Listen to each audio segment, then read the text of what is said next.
What a lazy go-home show this was. I'm Boston Face 6 and I'm back to you with another video. And today, I'm going to be doing one of possibly many Raw reviews. I know it's another wrestling one. I know you guys are sick of it. I wanted to try something new. Last night was the go-home show for Raw for the Royal Rumble. And to be honest, this was lazy beyond belief. This was better than last week's, but that's not... Excuse me, that is not saying much. Now, I did write some notes, but guys, this show is not watchable. I mean, it is ungodly, just slow and just melodic. It's just bad. WWE needs to fix their programming, because if it keeps being like this, it's going to be like WCW 2000. I'm sorry, I don't want to talk about WCW 2000. Frankly, nobody should. That was a car crash, and this is about a car crash times 50. However, there is some decent things, but my god, this was a bad show.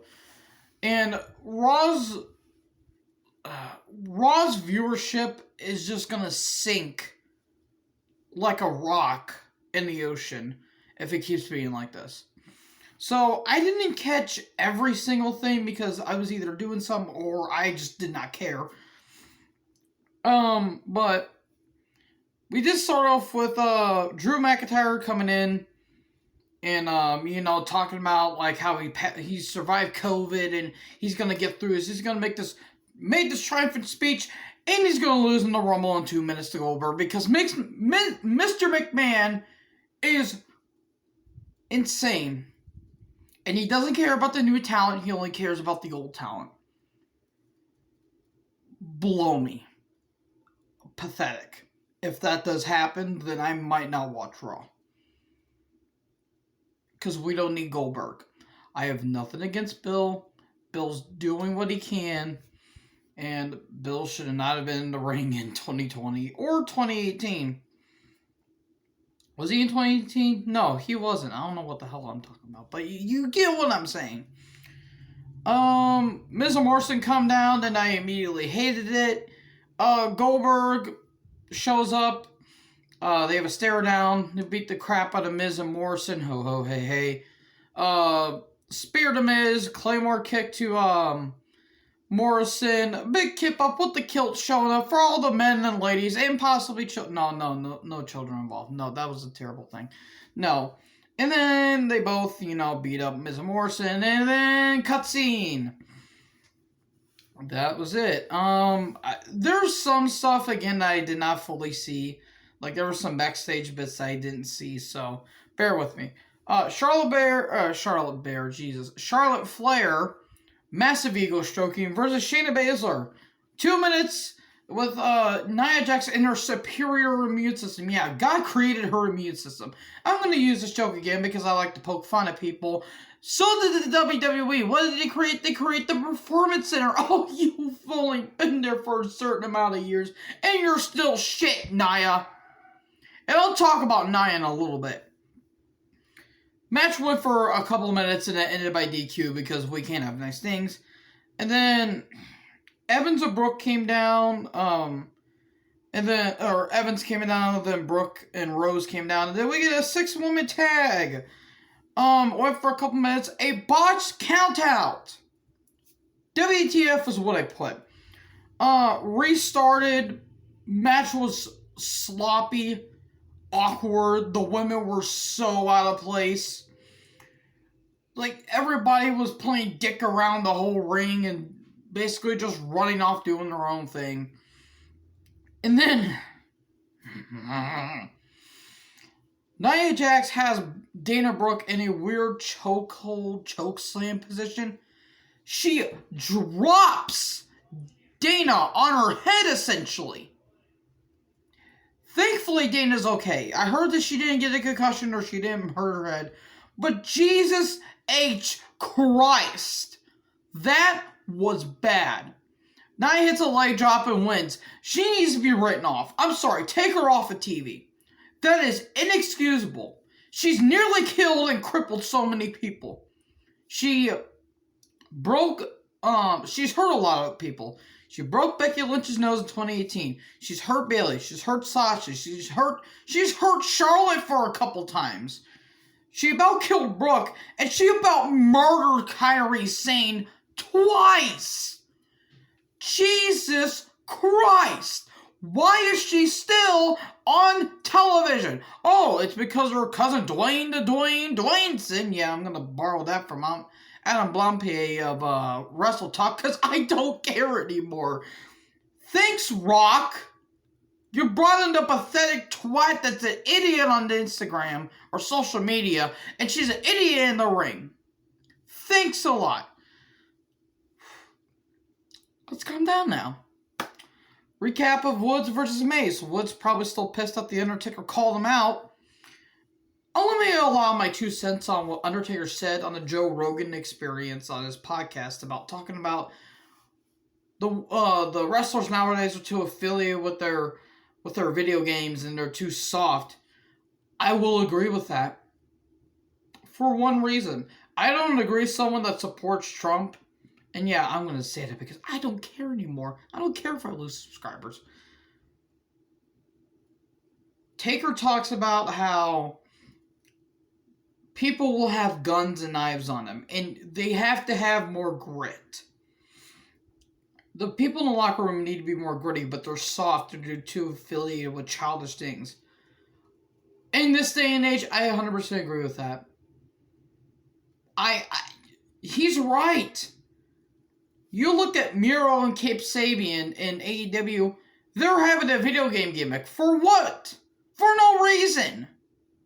People are having scripted promos on scripted promos. They're acting like softies, and I don't get it. Remember when wrestling was all this, blood and guts and just full-on carnage and, major fisting action? My God, I have to really delete my research history.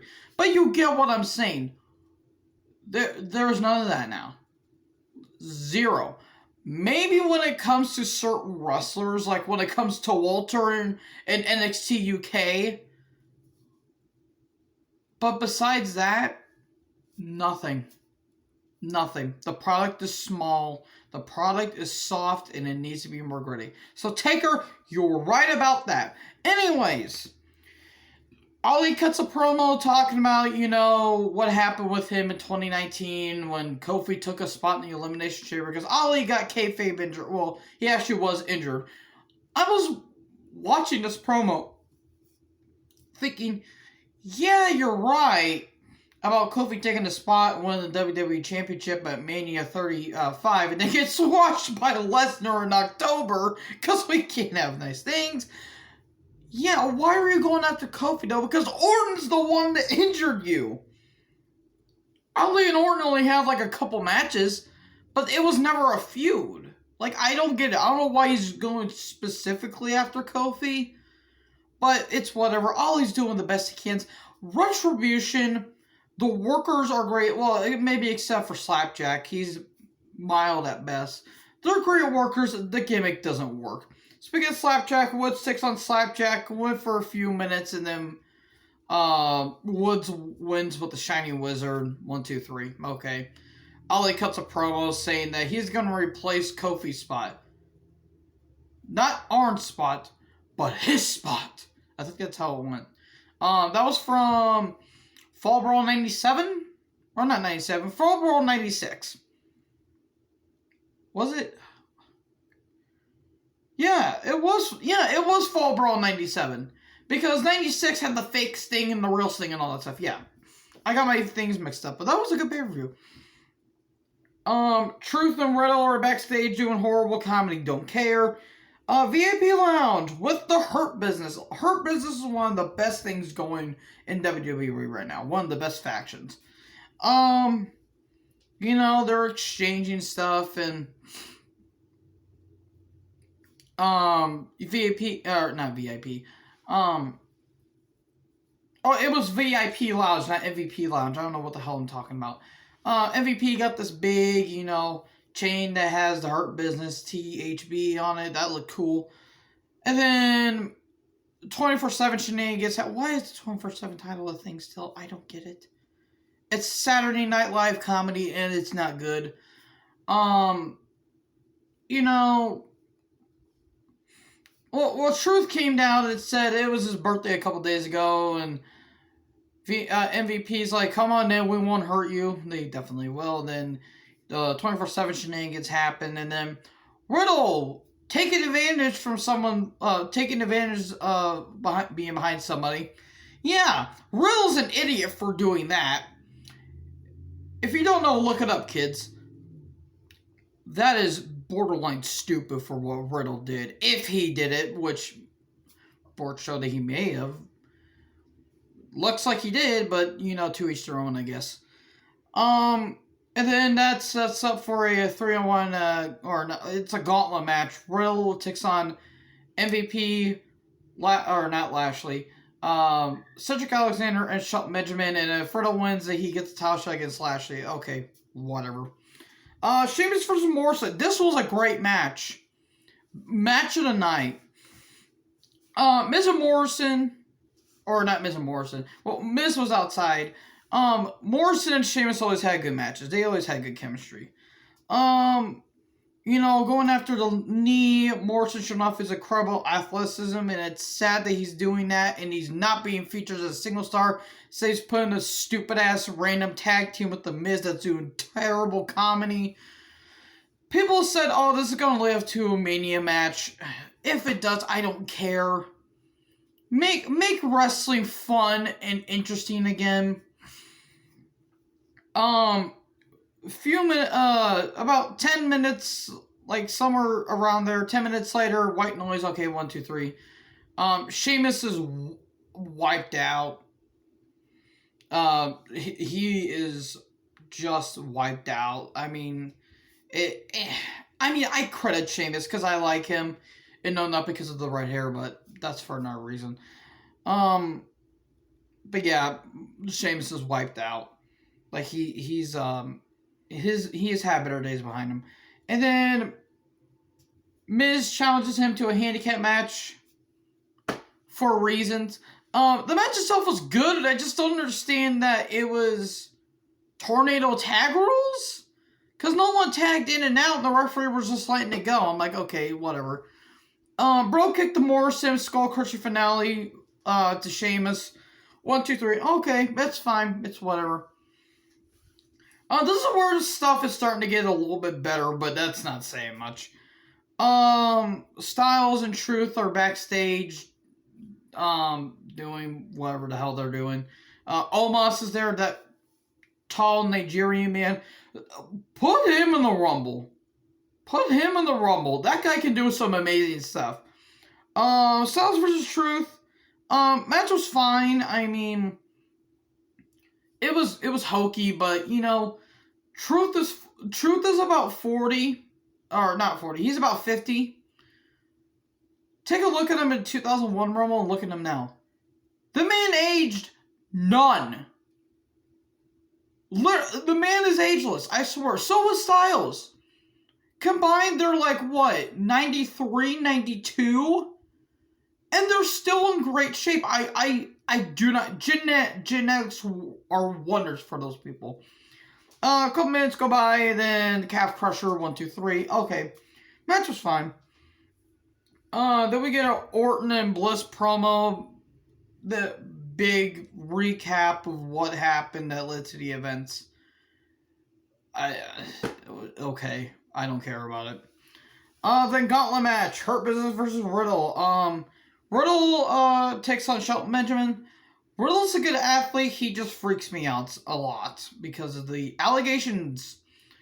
No wonder Seth Rollins was uncomfortable facing against him in the Men's Survivor Series match in 2020. I could see that. Well, that and some things Riddle said about Becky Lynch, that little piece of worm crap. But I mean, Riddle versus Shelton Benjamin, it was a fine match for what it was. The dreaded rope, the most devastating maneuver in all professional wrestling. The dreaded rope, 1, 2, 3. Dissension between Hurt Business. Why are they doing this? I get it. I get it. Cedric is getting a little power hungry. And, MVP is telling him to focus at the task at hand. Then MVP versus Riddle. The match only went for like 10 seconds. MVP taps out to the knee bar. And then Cedric Alexander versus Riddle. This was a good match. Try to roll up 1, 2, 3. And then Lashley attacks Riddle from behind, teaching Riddle a lesson because Lashley can legit kick your ass if you look at him the wrong way. So yeah, that was good. And then an Edge promo. Edge is coming back to the Royal Rumble. Hooray! I missed Edge. This year has been very strange, and Edge looks disheveled because 2020 really impacted him because he wanted to have a good year, but the pandemic hit and it started to take a toll on him. And not because he hasn't, but like the pandemic hit him pretty emotionally because he wanted to be back and he wanted to wrestle back in crowds and have some good promos and have some good matches. But unfortunately, pandemic hit and he's sort of trying. I can't speak today. A torn bicep that kind of put him out of action, but he's back, so yay. He'll come to a massive pop from the piped in crowd noise. And then Alexa versus Asuka. Excuse me one moment. Raw Women's title.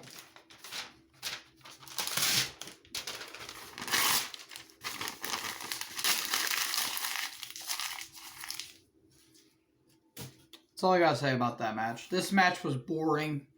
Asuka carrying Alexa. Stupid, goofy, supernatural nonsense. Makes no sense. I have to admit something. Alexa's in that dark. She's all like dark and brooding. She's got the mandible claw. Oh no, we're gonna have a new Royal Women's Champion. Orton comes out of nowhere that looks like he had freaking strawberry jam all over his face. It's the burnt makeup. RKO's Alexa. And it's one of the best RKOs I've ever seen.